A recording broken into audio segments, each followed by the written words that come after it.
Hello, NorbCam. It's good to meet you. Nice to meet you, Kate. Thanks for having me on. So first, tell me how to pronounce your last name and who and what you are in your own words. All right. My name is Norb Caoili, and my dad used to always tell people because they see my name and they can't pronounce it. So they says, "Oh, it's really easy. It's like a cow doing a wheelie." And after that, people never forget how to pronounce the name.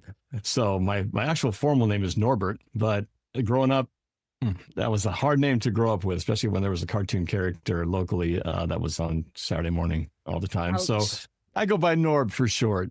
And so as far as the NorbCam side, where that came from. So I've been a Seahawks fan since about 1979, when I was about 9 years old. And I was new to football. My dad was a fan first, and he started watching on TV. And so I just naturally started kind of getting curious about it. And then I started playing Little League football around that same time. And then I discovered Seattle had a team. So I started following the Seahawks from that point on. So I've been a fan ever since. And so it's been years. I didn't really go to very many games because we didn't have a lot of extra money to spend on those types of things. So we went to a couple of games here and there. But it wasn't until much later, after college, actually, when I first got my season tickets in 1996 in the Kingdom. And so I've been a season ticket holder ever since. So it was a long time coming before I got to start going regularly to games, but I would follow them all the time. And so where NorbCam came from, so NorbCam is my social media handle. I have that on YouTube and Facebook, as well as Instagram and TikTok. But I'm a filmmaker by trade. So I was a communications major at the University of Washington, broadcast journalism and political science. But I really wanted to make movies. I wanted to work in film. And so I started my own business. At the same time, I became a ticket holder, formed a company called Quantum Productions. And so we make films, commercials, marketing videos, anything that you see and hear, we kind of dabble in. And so, yeah, 30 years we've been in business, but I never really thought to combine my love of the Seahawks with being a filmmaker until 2013. By chance, that was the year that we went to the Super Bowl. Mm-hmm. And one particular game against the Buccaneers. Yes, this is the second Super Bowl. Yes, I should say the first time they won the Super Bowl. But in 2013, it was they were leading up to the Super Bowl. Yeah. And there was a game where we were expected to blow out the Tampa Bay Buccaneers. And at the half, I believe it was either 20 or 21-0. And everyone was like, what's wrong with our team? But so slowly we started coming back. And as we forced overtime, it looked like we're going to win this game. This is going to be the greatest comeback in the history of the Seahawks. So I pulled out I think I had a phone at the time, a really old, like archaic now iPhone, and just recorded the moment for my own posterity. Just like, I got to record this. This is special. And then afterwards decided to post it on YouTube, and the reactions were really cool. People were like, oh, let's see more. So I basically did that for the rest of the 2013 season, leading up to yourself, recording my reactions in the stadium. Gotcha. And yeah, and then that led to the playoffs. We had that amazing Richard Sherman tip that sent us to the Super Bowl. That video just blew up because it was the greatest moment we'd ever had as a football team. And then my dad and I decided to go to the Super Bowl. We were like, let's just do it. It's expensive. Let's just go. And so I documented our journey, made a little film out of our journey to the Super Bowl. So this was against the Denver Broncos. Denver Broncos in New York, New Jersey, and MetLife Stadium. So we destroyed them 43-8. And made a little film, not only about our journey, but also reactions to the game. And of course, it was awesome for Seahawks fans. And so it was kind of sitting on top of the world, excited, and, world champions for the first time. And then people started messaging me saying, what are you going to do now that the season's over? I started thinking, you've done it now. I was like, I've started this thing, but we don't have games for another 8 months. What am I going to do? Or 7 months. So I decided to put my filmmaking side into my YouTube channel. I started doing vlogs. I started doing comedy sketches. I started doing music videos because I'm a singer and a musician as well as a composer. So I decided to start doing just all the things I enjoyed doing that I would do on the business side, but Seahawks related. And so that's where it all started, 2013. And I've been doing it ever since. So 13 years later, here we are now, 2-time Super Bowl champions.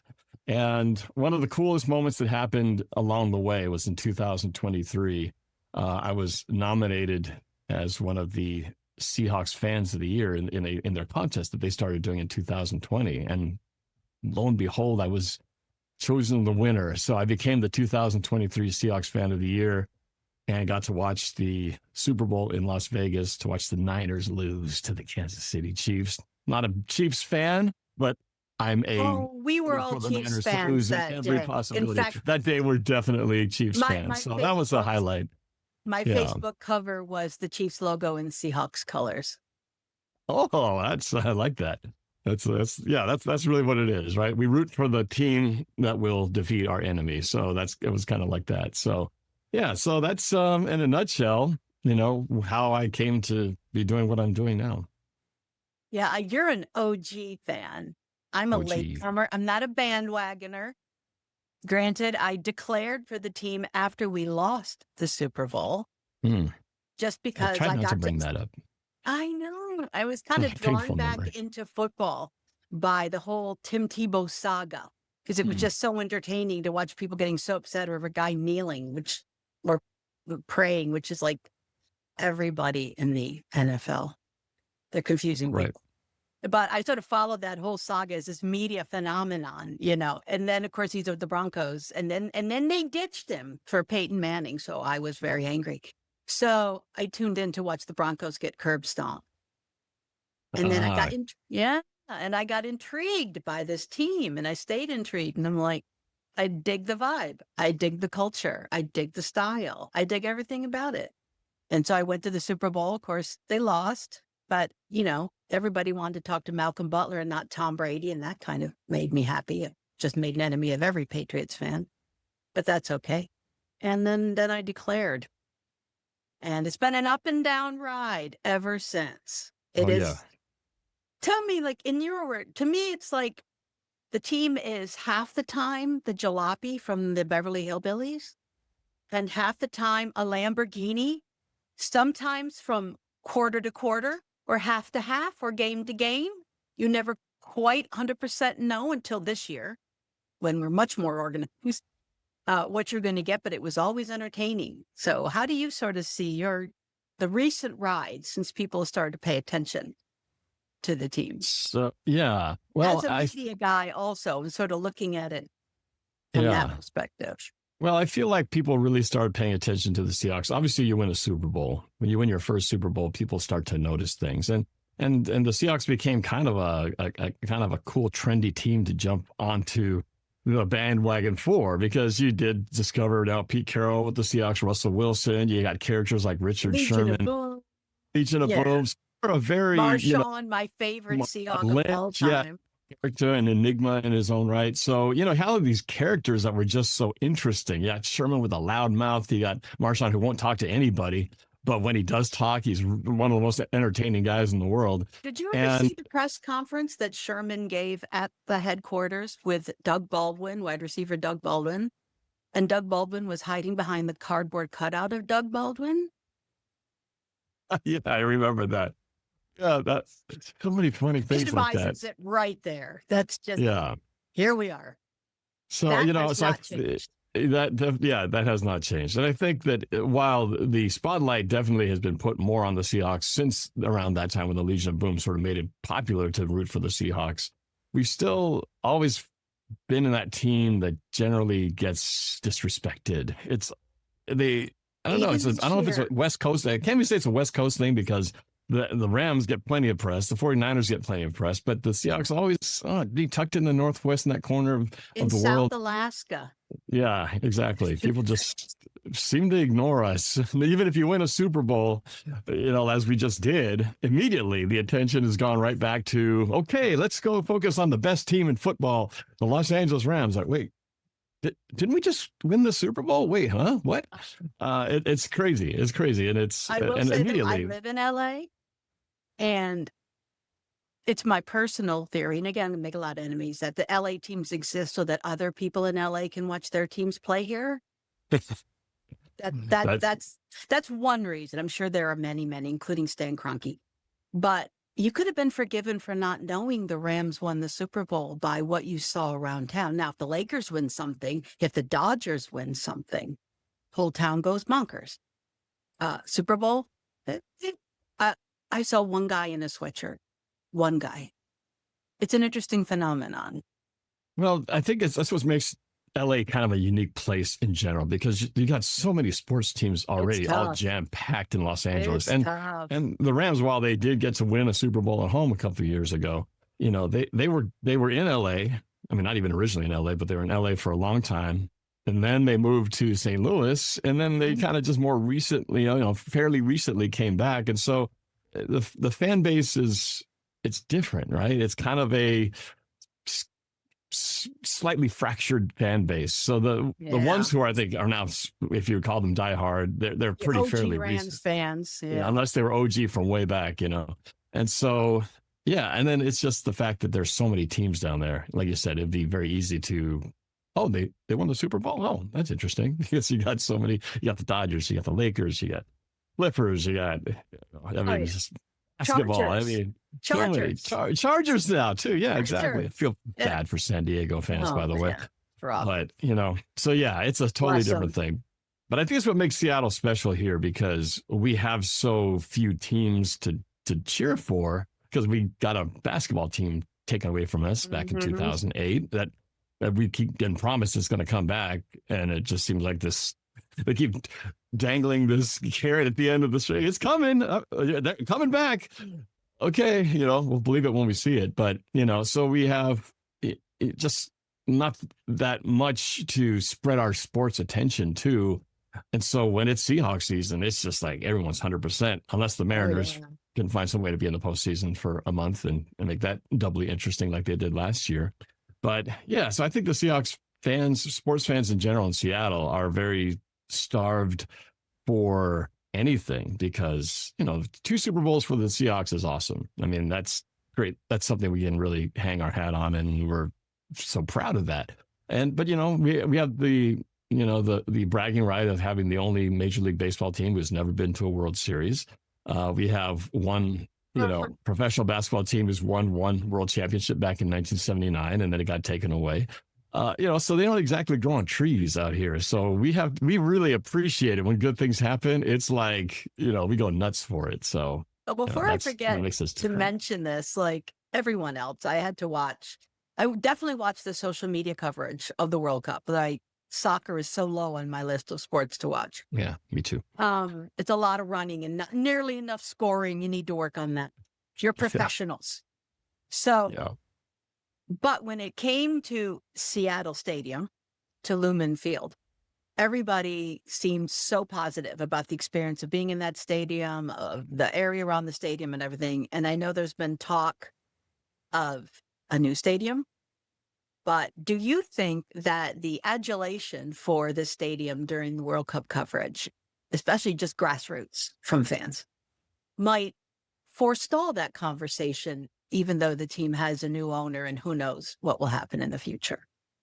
Well, you bring up a very touchy subject, being the fact that we just got a new owner, and there's a lot of trepidation and nervous anxiety about what this means. The first reaction to the announcement of the new owner was A, who the heck are the Costalas? And then B, oh no, the Seahawks are going to be moving in about 2 years. They're rich people that aren't famous.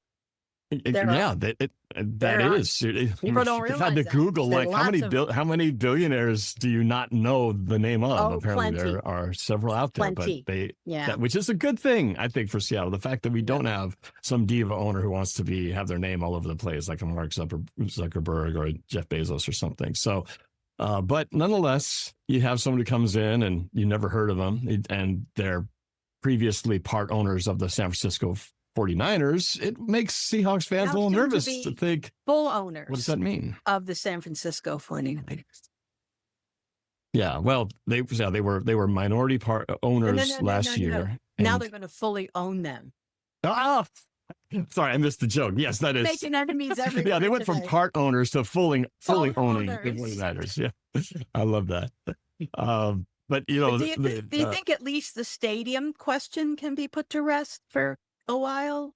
It's funny you asked that because I actually am planning to do a video to talk about that very thing, because I did a video talking about the new owners, trying to, shed some light on who they are, because I had to do my own research.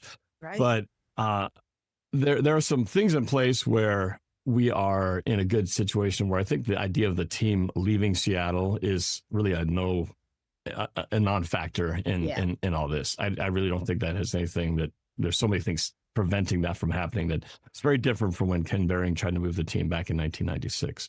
So that part I think is okay, but it's almost a guarantee, because pretty much every franchise that is dealing with a move of some kind, it's always based on the owner saying, I need a new stadium. Mm-hmm. And that's the reason the Raiders moved. That's the reason the Chargers moved. That's the reason that the Chicago Bears. Was it the reason the Rams moved? Was it behind the Rams? I can't remember. I don't think it was so much of a stadium issue in from the Rams leaving St. Louis to come back here. Yeah, but I can't remember. I don't really remember the fine print on the Rams move. That was a weird one. But I got the newest ones to the club of soon to be moved. You got the Bears moving, not that far, but technically into Indiana. The Chicago Land Bears. Yeah, the Chicago area Bears. Chicago vicinity Bears. Yes. And then you got the Kansas City Chiefs still being the Kansas City Chiefs. Just that other. Not the Kansas City, Kansas, instead of Kansas City, Missouri. So, but also stadium issues. But I think, and both those teams are, surprise, surprise, going to domed stadiums, because, it gets very cold out there. And, well, if you want to have Super Bowls and other big events like that, kind of hard to do that, especially when the Super Bowl is in early February. As a fan, I love weather. As a player, probably not so much. The players have a lot to talk about. They all want natural grass. They hate field turf. But then if it's bad grass, they hate the grass. I remember the 49ers field when it first opened. Remember all the complaints about how the terrible grass in there is going to cause injuries. Grass for an entire football season into the winter is a bit of a different proposition than natural grass for like a 6 or 8 week soccer tournament. Right. In the summer, and the climate in different cities is very different. You got some places that get August, and then frost, and then it's a whole thing. We'll see. But so I think there is something. I personally I'm an old school guy, so I kind of tend to like things to not change. When they start changing rules and changing kickoffs, I really don't like it, because I like it back in the old days. Let's just make it the way it was back in the 70s. But, player protection, I get it, all that stuff. But, it seems like most players want natural grass. So there's a push for that, for sure. But it's hard on that. I remember there's a story, and someone, I'm sure, correct me if I get any part of it wrong. But back when football was college football, they had one year, I think in the early 1900s, when they had like 17 or 18 players or some number in the teens die on the field in college football. So Teddy Roosevelt, who was president at the time, I think his son played at one of the Ivies, possibly Yale, called in the coaches and like, we got to do something about this. We can't have players dying on the field. And out of that conversation eventually came the forward pass. So this has been going on in football for ever and ever. Yeah. So it will a constantly evolving game. Yeah, football for sure. Is not an eternal game that's been played the same for centuries. No, it's always changing. Well, and when the money goes up, the stakes go up. Well, suddenly you've got to protect certain interests. And when you've got players making 30, 40, 50, soon to be $60 million a year, which is not about teams, but about players. Yeah. And then, boy, the fact that sports gambling is legal. You got college football with NIL and all that. I mean, it's kind of nuts right now, really. A lot of it I don't like, unfortunately, because it's just made it so much about the money, and we've lost the purity of the game. But that's a whole other topic of venting. But I still love the Seahawks and going to games and rooting for them. And I guess in some ways I put my blinders on because I know it's kind of like eating a hot All dog, right? I sports are love like eating hot this. dogs. I don't want to know how it's made because I know I'll be disgusted by it. So I just rather just enjoy it and blissfully, ignorantly continue to eat my hot dog and enjoy I also myself. love horse sports, and people are like, "Well, I mean, horse sports is rich." I'm like, "Well, everybody in every sport is rich. What do you Yeah. care? Unless you're trying to do it yourself. That's Yeah. another conversation if it's your own money. But if you're just watching, they're all rich. Don't worry about it." Of course, on August 4th now, it's been moved up a week. We have the Seahawks on Hard Knocks. And traditionally, Hard Knocks was for teams that were bad. Yeah. Hence, Hard Knocks. It's a hard knock life. That sort of changed the year that the Rams were in Hard Knock, because that was obviously a big PR move. And now I feel like this is another PR move on the part of NFL Films and HBO. And I'm not complaining at all about it, but it is a little unusual for a team that's doing really well, especially a Super Bowl winner. It's not the usual thing with Hard Knocks. And I know they're all a little concerned about giving away the store and all the secrets. So although I am excited as a fan to see the team on Hard Knocks, you're a little more into the milieu than I am. So what's the chatter? What's the talk? Are people excited? Are they a little nervous? Do they not want to show the Rams and the 49ers what we're doing? So how do you feel about this? Well, as a fan of both the Seahawks and a fan of the show Hard Knocks, I love it. I just can't wait because I watch it every year. It doesn't matter what team's covered. I'm going to watch it. Hard Knocks in season 2? I watched it in season 2. Yeah, I love it. NFL Films is amazing. The photography they do, they know how to put a film together. I've been watching NFL film stuff since the 70s. Once they do a documentary about me, it has to be NFL Films. You got to get NFL Films. But anyway, you've been watching it all your life. Yeah, I just grew up watching NFL films, highlights on film. I mean, it's just spectacular. So the fact that the Seahawks been left out of that for all these years because of the reasons you mentioned, the reason the Seahawks couldn't do it is because from pretty much 2012 on, we've just not been eligible because we've never had a lousy season. It's always been playoffs or maybe missing it by a game. So we never fell into that 3-13 kind of, looks like you guys are going to be on the show, so the fact that they've changed that, I think it's cool. They decided, this is kind of unprecedented too, that they already determined that this year would be the Seahawks and next year it'll be the Patriots. I mean, they decided the 2 Super Bowl teams, we're going to cover them this year and next year. Well, that's a lot of pressure for the Patriots this coming season because whatever happens, we got a spotlight on you next training camp.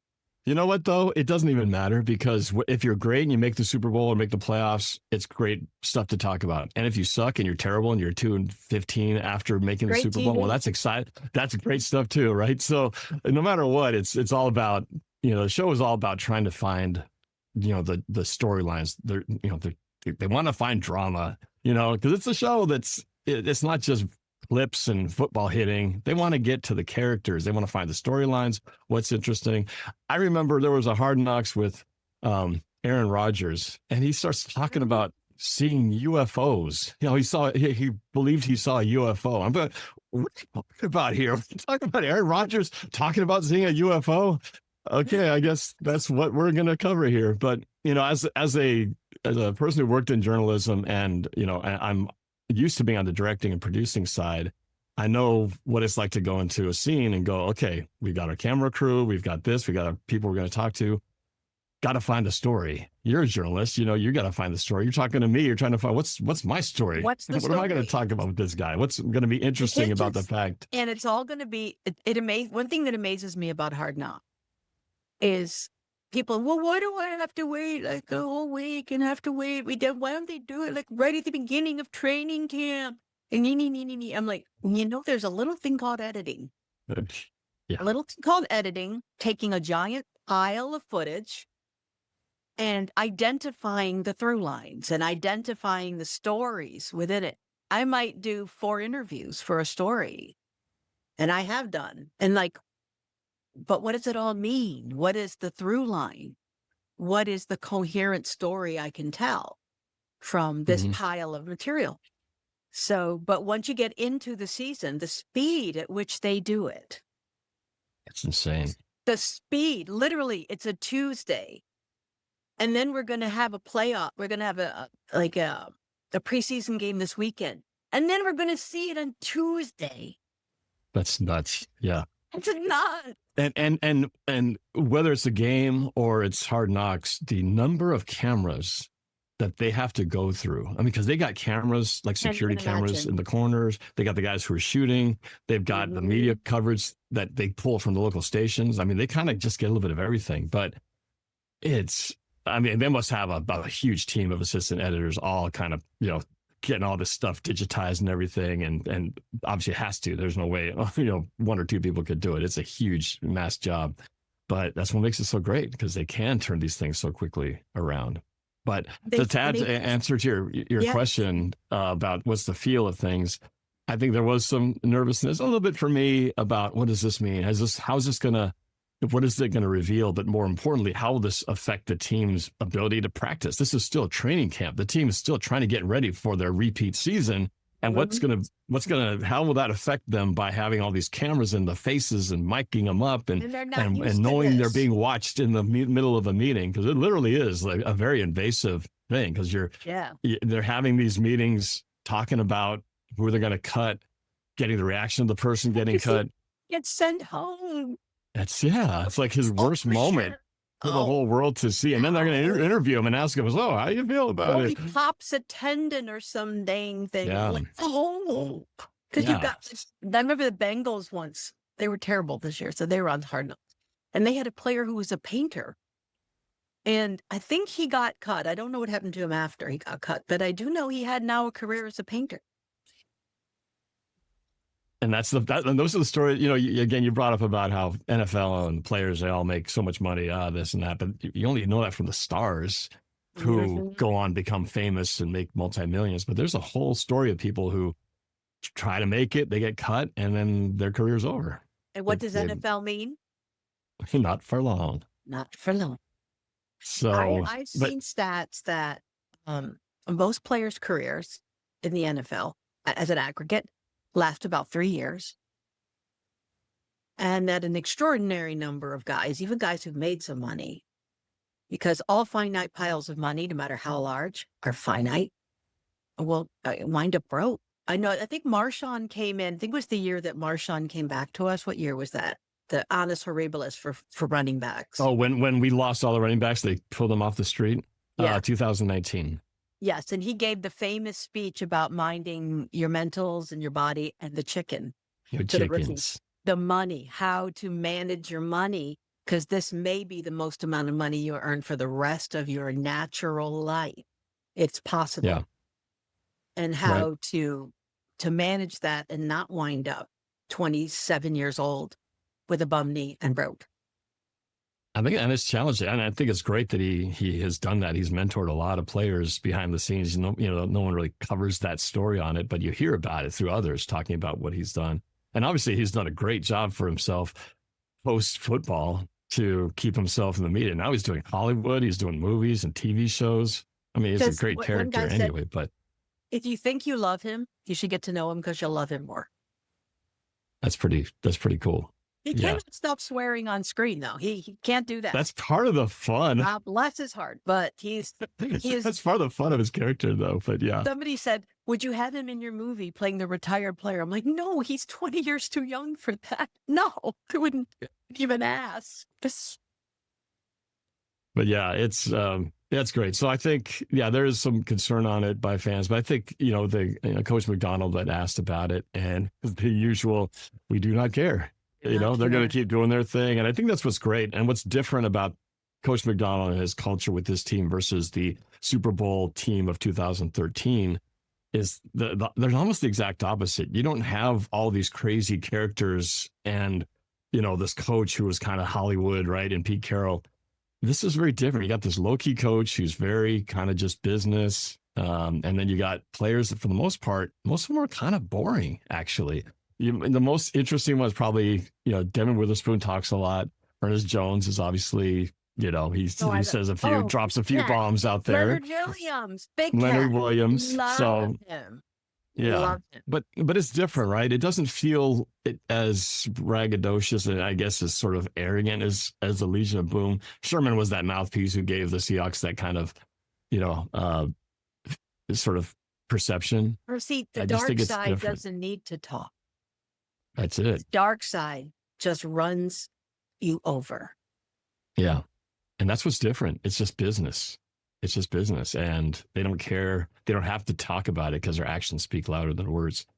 And my biggest concern actually is that NFL Films will come into Seattle and go, man, we got no characters here. This show's boring because we need beast mode and we need Sherman. We need some people in here. I'm sure they'll find it, but you know what I mean? It's just very different than feeling that just maybe Sherm or Marshawn or somebody might matriculate around training camp and lend a bit of atmosphere during shooting. Maybe they're already doing it, so it's not like they even have to come make a special appearance because they're usually around. Marshawn's always around. A lot of those guys. He's close. I think he still lives in Oakland. I think Sherm still lives in the area. Several of the players live in the area. Okay, I'm going to say his name, even though he's dead to me right now, because he went to work for the 49ers as a coach. Temporarily dead to me, not permanently. Does KJ Wright still live in the area? I think he does. I think he still has a house up here. Yeah. I don't know if he moved because we actually ran into him on more than one occasion because my daughter and his daughter played on the same volleyball team, not the same team, but the same club. They were a couple of years apart. So we used to run into him watching his daughter practice, and we try to leave him alone because, it's like he just wants to watch his girl practice and not be bugged with autographs and stuff. So he was pretty rooted in the community. So I feel like I don't think they uprooted all that, but, he probably just keeps a place up here and probably goes down there for the season. But I don't actually know. I don't actually know formally what he's done. All I want is his podcast back because it was my Sunday nights for an entire season. It was all day with KJ. KJ. I want it back. They kept it going, but it wasn't the same. It wasn't the same when he left. Like the magic combination. Yeah, I want it back. Yeah. But we have the recent with G. Scott, so we got that. But the original all day. I don't hold too much against him because you kind of said, you're trying to, these guys have only a certain amount of years in the NFL and his playing days were over and he wanted to coach. And not everybody wants to coach. Not everybody wants to still keep playing football or be part of football after it's over. Not everybody gets to be a news commentator or a well-paid analyst and all that on the big network TV. It's not even a fancy coaching job. What is he like? He has a linebackers coach or something. Control or something like that. So now that I brought this up several times, what is the particular thing between now this is interesting because there was this movie out a few years ago. I think I could remember the name of it, but I can't right now. About a Olympic rowing competition between the University of Seattle and Berkeley, which is in the Bay Area. And they hated each other. Boys in the boat. Boys in the boat. And I'm like, wow, this rivalry between Seattle and the Bay Area is not just football and it's old because this was like, I don't know, the 20s or something. So, but in particular, what is the particular thing? Because there's also the Rams and everything, whatever, between the Niners and the Seahawks.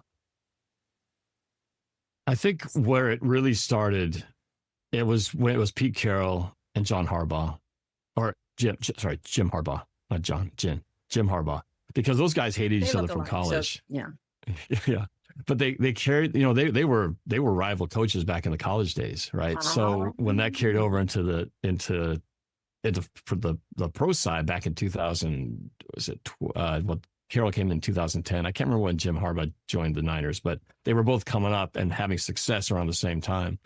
And but there was just a lot of antics,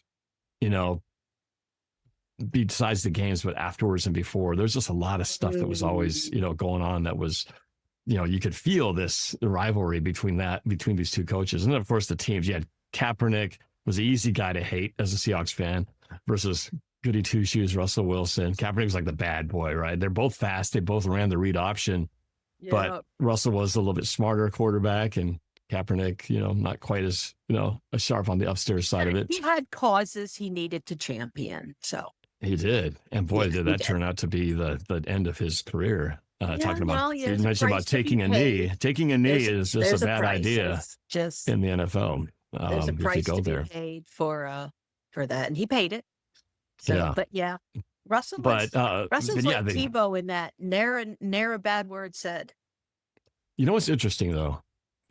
Bringing up Russell Wilson, I can't think of a player who is more hated in a city for a guy who's never really done anything bad or said anything bad. Because you have all these. What did Tebow ever do or say? Right, he just kind of got slapped with this negative label. Yeah. He did nothing that other people didn't do. He said very little about it. He never has insulted a living soul or said a bad word. And Russell's kind of, I think Russell might have thrown shade once, vaguely.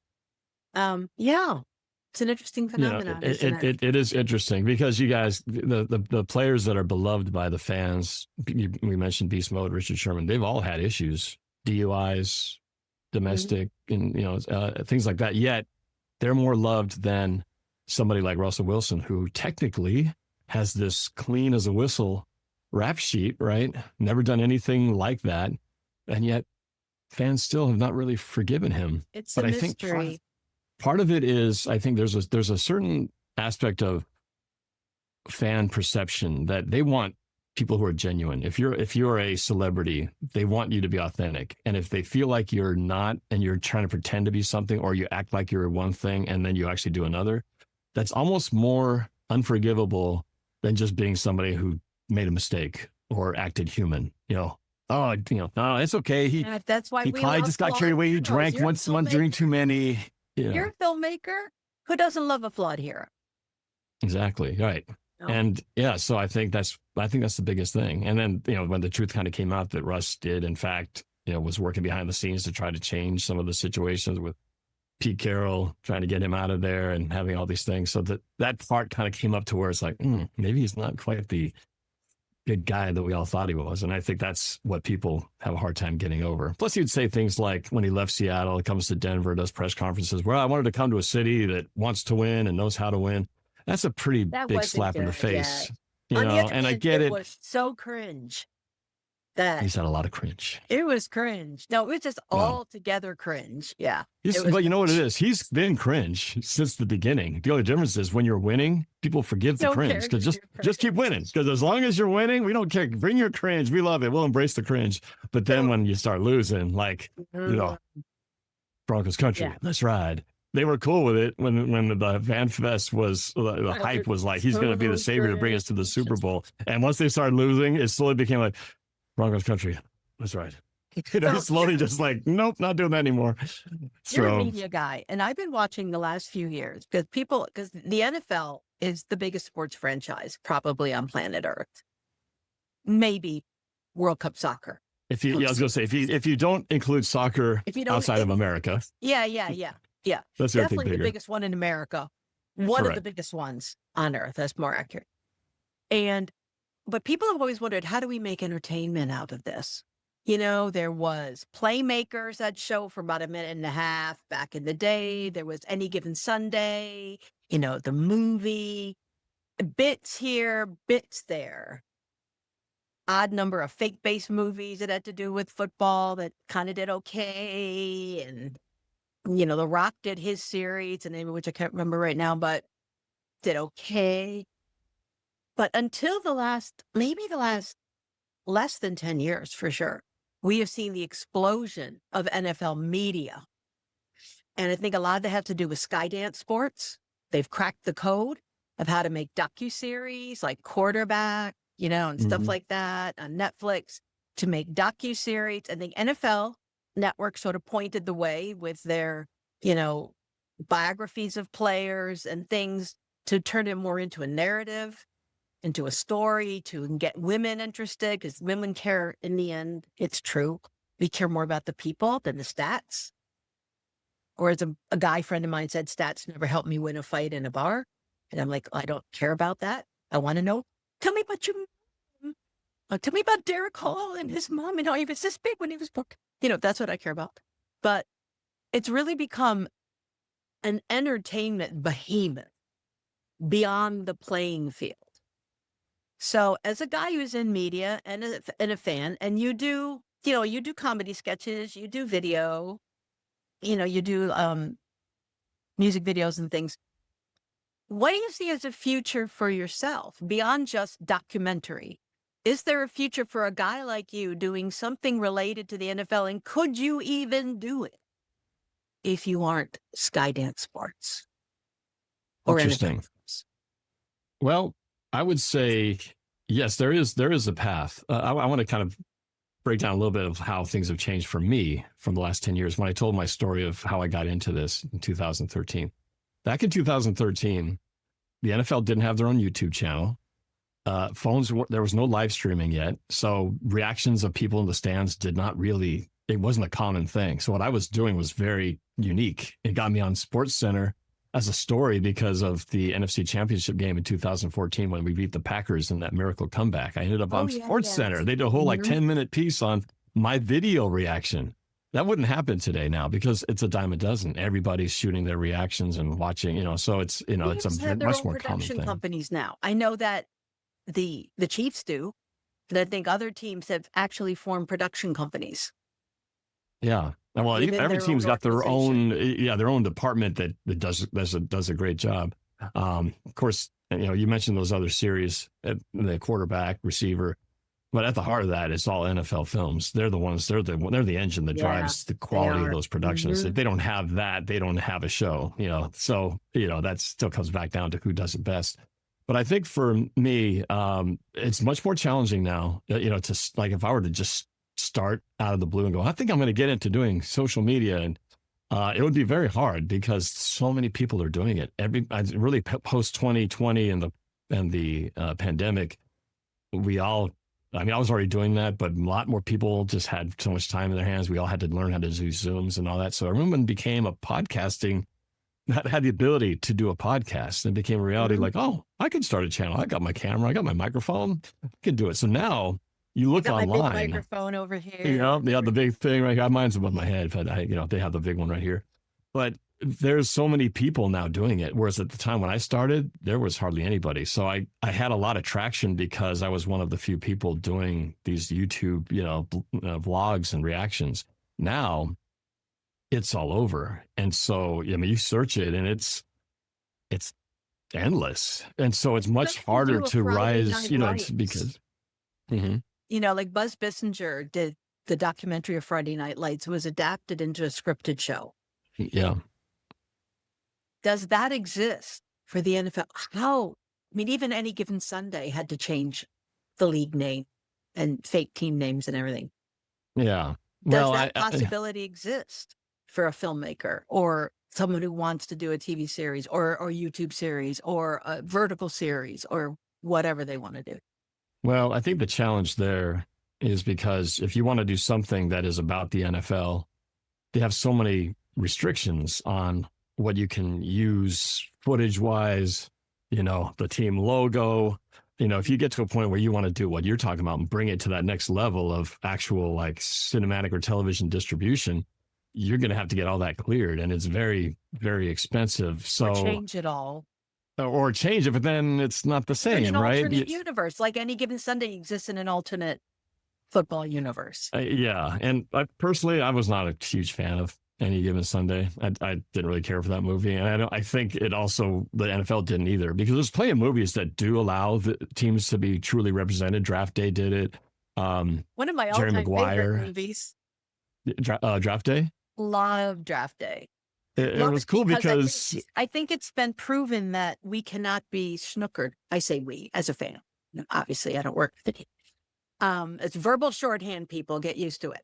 That we cannot be snookered in a quarterback deal. Right. In fact, we pulled the wool over a lot of people's eyes, like the Russell Wilson deal. We policed the Broncos big time on that one.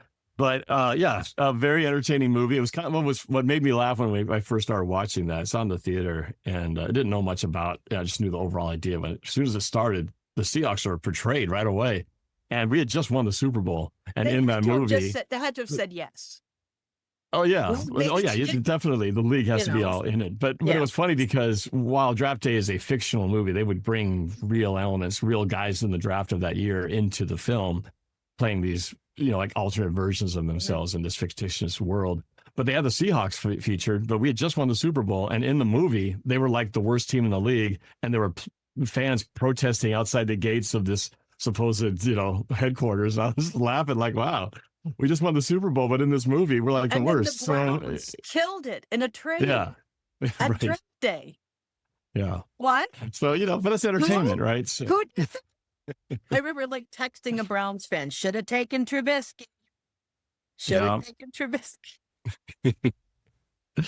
So, but then, Jerry Maguire, that had the real teams featured. But yeah, so anyway, back to the original story. Like, if you want to do a movie about the Seahawks or whatever, NFL, and you want to take it to that next level of legit, broadcasted, distribution, I've worked on a few films that involved that type of stuff, and boy, it's big money, big rights, legal aspects. So it's hard. It's hard to go from, if you're just doing it just for a, small level entertainment YouTube kind of thing to that next level. But I think, and I've seen that there's a Packers fan. His name's Tom Grossi. Have you heard of Tom Grossi? No. Okay. So he actually launched his channel. I brought up the 2014 Packers Miracle Game. So he was a Packers fan, and he started a YouTube channel on the heels of losing, kind of a comedy look at what a fan's reaction was to that loss. Well, since that time, he has grown leaps and bounds. He's now over 1 million subscribers, and he makes a ton of money through his channel. And most recently, just this past year, I got to see him. He did a all 30 in 30 is what he called it, where he toured every stadium and did a fan meet and greet with every fan base in a 30-day period. And I saw him for the second time. He did it. He's done it twice. And it's all to raise money for St. Jude's, and they raised over $1.5 million. So it does. Called Green and Gold. That was tangentially. It was actually a story of a farmer and a fan, but it was tangentially about the Packers, and it did pretty well. It was not bad. Yeah. But I guess I bring that point up because he's one of the unique ones who's really stood out and just done great. His content is very entertaining. He's got a huge following, and so because of that, not only monetizes it for himself, but monetizes it for good causes. So you do see there are ways where people, without any official association with the NFL, it is possible. It's hard now because there's so many people you're competing with. But if you do it right and your content is good, there are. That's the beauty about the technology we have now. Everybody have access to a camera, to editing, to video. There's no excuse not to make good content, except you have to know how to make good content. Well, there's that. I know that you've got a documentary about our winning season. I know you're running polls on social media about the name. Are you prepared to make an announcement of the name? I was planning to announce it tomorrow. Okay. So, yeah. That's all right. I'm not going to get... But I will talk about it now because it's so close to tomorrow anyway. This will not be posted tomorrow. Okay. I'll tell you that. Well, it was a combination. It's actually the first time I've ever polled on social media the idea of being this involved in this aspect of a film. Usually if I make something, I just come up with it myself. But I really was struggling with the title. I was struggling, should it be Super Bowl 60, the Seahawks 2025 season? There's 12 as one. There's We Did Not Care. There's Rise of the 12s. There's all these ideas, and I kept going back and forth. And I thought, I'm going to poll this. But plus, this would be a great way to get people. The winner is, well, okay. Because I haven't decided for sure, but the overwhelming reaction was everybody wanted We Did Not Care. That was my choice. The Seahawks season. That was me. Yeah. But I've had some other people, and 12 as one came in second. But some people brought up the point of why they think that's not necessarily, even though everybody liked it. One, there's a popular writer, video guy. He's called Hawk Blogger, but he came out with a book that's called We did not care. Care. It's funny. The cover of that book is this almost the same looking poster of what I just came up with, even though I never saw it. Somebody said it to me later. I was like, oh my gosh, we kind of had the same concept. Not that unique. It's a Super Bowl trophy being held up. His has Coach McDonald holding it up. Mine has just, the trophy. Well, when I post this, I'll put on screen what it actually wound up being. Yes. And and are you going to do a charity screening for your charity, Fans for Good, Fans with a Z, 4 number, Fans for Good? Yeah. And after that, maybe on your YouTube channel. So when can we look for that on your YouTube channel? So the world film, can see it. Yeah. So the way I'm putting this together, it's going to be a film theatrical premiere locally here in the Seattle, actually Renton area, not far from the VMAC, at the Landing, the Regal Cinemas at the Landing. Mason Athletic Center. For those of you who do not know what that acronym otherwise is. known as Team HQ. Yeah. That's right. Seahawks headquarters, a beautiful facility off of the shores of Lake Washington. Really nice looking on TV, I tell you. It's a beautiful place. I remember going to a lecture by Angela Duckworth, who wrote the book Grit. And one of the people I remember that interview. Was Pete Carroll. And she goes to the training center. She's like, dang. I've been there a few times for training camp, and I've toured the facility. It is gorgeous. It is definitely a first class. But yeah, so the film is going to premiere September 5th at the Regal Cinemas at the Landing, which is where people have to go to training camp. That's where the buses picked them up. So it's a very familiar place. It's going to be September 5th, Saturday, which is the Saturday before our first game, the rematch against the Patriots. I thought this would be a perfect time to have one last look back at that season, especially since we beat the Patriots in the Super Bowl, and they'll be our first opponent. The season that we've been quickly forgotten and written off for 2026. And apparently. Fans for God raises money for families of cancer patients. Am I right? We several causes. So Fans for Good was formed by myself, Mark Collins, who was involved with the Save Our Seahawks movement back in 1996 to keep the Seahawks back in town, and Sarah Bryan. So the three of us are all Seahawks fans, and we formed it shortly after Super Bowl 48. But we all have regular jobs, so this is just a part-time thing that we do on the side, something that means a lot to us. But we raise money, and that money goes to, cancer patients. Swedish Cancer Alliance is a group that we work with, and they refer us to patients who are basically have lists of things that they would love to have, especially during the holidays. And we help them to get those things. So that way they can focus on their cancer battle and not have to worry so much about, gifts and supplies and things that they need. And then we do the same thing for families. We call it our holiday grant program. So it's kind of a pay it forward thing. So what we encourage people to do is, if you know a family who could really use a little help, refer them to us. And then we'll send them a gift card worth up to $250 so they can get some gifts for their kids, or maybe have food on the table, just a little something to get them through the holidays. It's not going to solve the big problems, obviously, but it's just enough to make their day a little bit better so that they're not quite so on the edge. And so we've been doing that since, like I said, right after Super Bowl 48. So it's been a little over a decade. And we've in total raised, it's definitely well over $100,000, probably approaching 200. But it's we just do it through social media, through donations by people. And it's just people's way to kind of give back, and our way to try to facilitate that whenever we see people who could use the help. And I know, because I've done this, that you can do birthday fundraisers for it on Facebook. That's right. Yes, we are a 501c3 charity. And so when you select us on Facebook, it'll come up as such, and you can create a birthday fundraiser saying, for my birthday, I would like to raise funds for this charity. And people have done that very kindly, and I appreciate you doing that too. And so, and so this movie, besides the cost of putting it on, all the proceeds will go to, and I'm actually splitting it between two charities that I care for, our own Fans for Good, but also the Seahawkers Booster Club, which there are many chapters around the world. But I was involved in their annual banquet this past year, or just a couple months ago. I was the MC for the event, and they do a lot of charitable activities coordinated through their multiple chapters around the world. So between the two, I'm hoping we can bring some funds for the both of them. I'm actually a member of the Emerald Isle Seahawkers. Oh, okay. And have been known to message with the guys back in Ireland during game. Is that Kian? Yep, Cian Crowley, Yep. and Ron Bradshaw and the other guys. So yeah, they're doing a meetup in late September in Galway, and I wish I was there. Good people. Yeah, I got to hang out with Kian during this banquet that we had in the spring.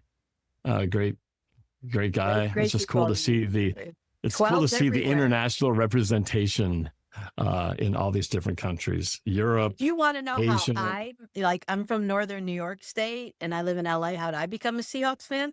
Trust me, there are more stories than just me. There are plenty of stories, especially overseas. So are you prepared to make your season prediction? Ooh. So I'll do my sort of unofficial one. You may not be, but I'm just asking. No, I'll put a number out there. I'll preface it by saying, when it comes to the predictions, again, kind of give my channel a little boost here, but everybody does predictions. They go through the schedule. Okay, that's a win, that's a loss, that's a win. So everybody does that. But I decided 10 years ago to do it a little bit differently. 11 years ago, actually. I decided to do a season prediction music video before the start of the year. I love You've seen it. Mm-hmm. Okay. Every year. So for those of you who have never seen it before, what I do is I do the same thing that everybody else does, go through the schedule, trying to see what the wins and losses are, but I take it to the next level. So I not only pick the wins and losses, I predict the score of those games, and then I turn it into a music video, 17 games, 17 songs, each song from different eras, 70s, 90s, 2000s to hip hop now. And I write parody lyrics of what I think the game is going to do, what's going to happen in that game. And I record it and make a music video for each game like that. It's a ton of work. And somehow I'm going to commit to making that in time for the first game while I'm also trying to get this documentary finished. Why not? It's going to be a lot of work, but I love it. It's so much fun to do and so rewarding. And, it's that filmmaker / musician in me that can't help myself. And I just enjoy it so much. And it's one of the most watched videos that I have because people just get a kick out of it every year. And it's fun to see how accurate it'll be. So going back to your question, even though I consider my music video the official prediction of what it'll be, my guess is, like last year, I predicted we were going to be 12-5, and we ended up 14-3. So this year, being that we're the reigning Super Bowl champions, I like it when you're wrong on the low side. I know I have this. Yeah, I've been more often I wrong by underestimating than going the other way around. But I don't think we'll do 14-3 again this year. However, I do think I'm going to upgrade from last year's 12-5 prediction. I say the Seahawks will be 13-4 this season, and we will Lucky 13. be NFL or NFC West champs again. That's my prediction as of July 23rd. Super Bowl. Yes, yeah. Maybe. Why not? Why not us? I think it's going to be like last year. The Rams obviously getting all the press, all the moves they're making all the headlines, and now this talk of Aaron Donald possibly coming back. That is concerning. You have to get these guys. Who's the guy they got before him from the Browns? Not the Browns. No, you mean not Myles Garrett? Yes. You had to get Myles Garrett, and now you got to get Aaron Donald just to deal with Sam Darnold and Abe Lucas and Big Cat. Really?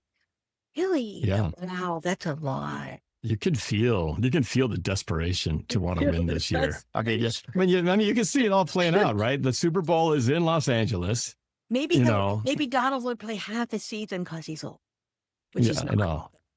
Relatively speaking. Yeah. Aaron Donald, he was a force. So if he can be anything like he was before he retired, shoes, he remembers Aaron Donald's helmet. Yeah, that finger. So that is concerning. The Rams are a good team, and while I will stand by the fact that we were the best team in football last year because we earned it, we proved it. But we had to have a little bit of luck on our side, and it was Everybody by the does. narrowest of Luck margins. is part of the game. It And it is. can go I think every one team way that wins the or it Super can Bowl. go the other way.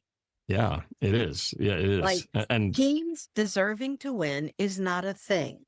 It is not a thing that exists. The team that deserved to win is the team that won because luck is part of the game. I think it is That's interesting. my philosophy. Big time. Yeah. Luck is, I mean, in life, right? A lot of times I think about the things that have happened to me. A lot of times was, they say luck is preparation meets opportunity. I mean, that's so true, right? Because if you have your door open and you're not ready for it, well, you just missed your door.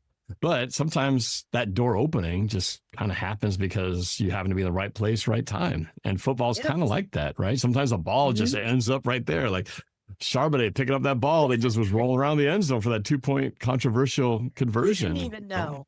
He didn't even know. He just saw him laying there and picked it up. People, go back and look up the video of the. Oh, I've seen it many times. Oh, not you, people out there. Go look up the video of the notorious 2-point play with Zach Charbonnet, or as I like to call him, a nice glass of Charbonnet.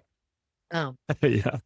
He's hurt, by the way, but he's hopefully on track to finish. He'll be fine. Coming back sooner than later. He'll be fine. Yeah. Yeah, he'll be all right. We got a lot of guys, we got a lot of stables in the running back, or horses in the stable in the running back department. We busted up a lot of rookies and a lot of running backs. Yeah, it's a hard job. It is. I was once on the Hawk Talk show that you were on the other day. Oh, yeah. And I asked Dave DeRoche, but he goes by DeRocher. Who brought a former Niner to the season premiere game at his gathering in Orange County? He brought in. Yeah. At the end, I looked at him and go like, we did lose to the Niners. I wouldn't have said that if we'd won. Then should have won that game. Saying that. Yeah. Like go look up that play. Yeah. Yeah, the Rams really couldn't get over that. They were still complaining about that into the league meetings and the rule changes. That 2-point play, they needed to fix that. We were in there, and we're definitely in the Rams' heads for sure. If you could defend against it, you wouldn't have a problem with it. Right. You do it yourself if you. Yeah, it's still legal. They some teams have tried to ban it. Against it, nor can you do it. That's why you're. Because if everybody could do it and it couldn't be stopped by anybody, maybe you should cut it out. But it's the fact that only one team can do it with the consistency that the Eagles do, maybe first learn to stop it and then complain about it, not just complain before figuring it out. Because if they can do it, somebody else should be able to do it, right? That's what I think what's interesting, Kate, is, we talk about the disrespect, and, I was looking at the Super Bowl predictions, the odds to win next year. And no surprise the Rams are on top. But do you know where the Seahawks are predicted? Do you know on that list? You want to take a guess? Sixth? Yeah, a little better than that. It was fourth on most lists, third on the most recent one that I looked at. But you basically have the Niners or the Rams first, and then you got the Bills and the Ravens are the other two teams ahead of us as the likely teams to be in the Super Bowl or win the Super Bowl. Bills, the bridesmaids. Now, I love Bills. They're one of my backup teams. If the Seahawks aren't playing, I will always root for Bills. The same way, too. They've had some They're from somewhere in New York State, even though from where I'm from, it's more like Ohio. They're way out there. But nevertheless. But they got a new stadium, too. They do. With a dome. A 2-point. No, without a dome. No. With a new snow melting system in the stands. Snow melting radiant heat field with most of the stands covered by, an overhang. So they still have to shovel some of the stands. No, I don't think they'll have to shovel much. Yeah, they'll want to do as much because most of the stands are covered. But the field itself is still open to the snow. And of course, it's interesting. The DeMar Hamlin saga, which I wrote about, which was quite extraordinary. So go Bills. And then they got their Hallmark movie, and the Chiefs got their Hallmark movie. So I think Seahawks deserve a Hallmark movie. I'm just saying. They should. I know. It's overdue. Well, thank you so much for taking the time. I appreciate it. This was fun. It's fun to have some hot talks. Whoops. I don't want to steal that. That's Dave's. Hot chat. Seahawks chat conversation. I enjoyed this, Kate. It was great. I appreciate the fact that, you're not only a Seahawks fan, but the fact that you come from a film and media background, which I appreciate as one in that same business myself. So because it's great to share. They're both. Sports is pop culture. It's all, and people who whine about it just shush. It's all. It's all. It is. It is. Well, thank you, and have a great rest of your day. And looking forward to seeing your movie on YouTube eventually. It will be coming out shortly after the premiere. But thanks for giving me a chance to talk about it and to be on your show. Thanks, Norb. Catch All you right. later. Thanks, Kate. Go Hawks. Go Hawks.